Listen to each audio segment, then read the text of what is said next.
एक वक्त का खाना कम खा लेना, लाख मुसीबत आ जाए, रो लेना, भीख मांग लेना, पर कभी किसी अपने से मदद की भीख मत मांगना।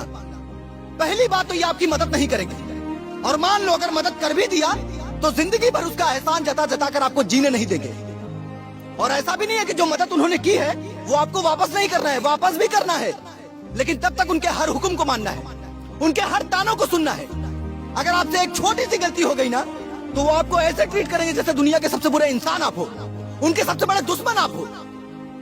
वो बातें तो दीन धर्म की करते हैं लेकिन उस ऊपर वाले की एक नहीं सुनते हैं।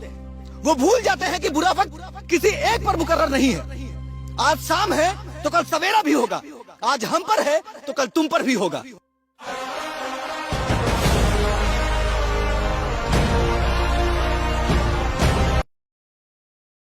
ఈ గుడి కేవలం సంవత్సరంలో 3 రోజులు మాత్రమే ఓపెన్ అవుతుంది. అది కూడా ఈ నెలలో వచ్చే చైత్ర పౌర్ణమికి.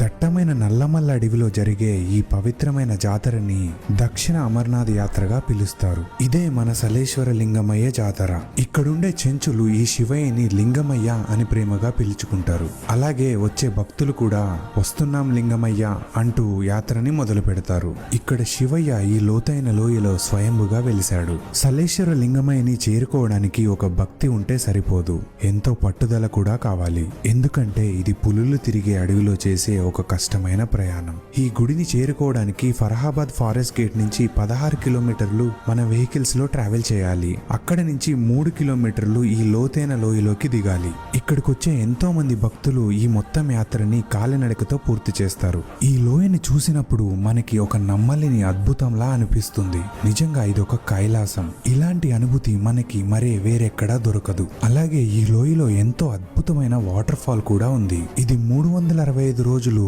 200 అడుగుల ఎత్తు నుంచి దూకుతూ ఆ శివయ్య పాదాలను తాకుతుంది. అండ్ స్పెషల్లీ ఈ చైత్ర పౌర్ణమికి ఈ వాటర్ ఒక అమృతంలా మారుతుందని భక్తులు నమ్ముతారు. మనం ఎంతో ఇష్టంగా వచ్చే ఈ జాతర వల్ల ఈ ఫారెస్ట్ కి మరియు వైల్డ్ లైఫ్ కి ఎంతో నష్టం కూడా జరుగుతుంది. ప్రతి ఏటా ఈ యాత్ర ఇలా కొనసాగాలి అంటే మనం భక్తితో పాటు కొంచెం బాధ్యతతో కూడా రావాలి. ఎందుకంటే బాధ్యతతో ఉన్నవారినే భగవంతుడు కూడా మెచ్చుతాడు. నెక్స్ట్ వీక్ లో జరిగే ఈ జాతరని మీరు అస్సలు మిస్ అవ్వద్దు.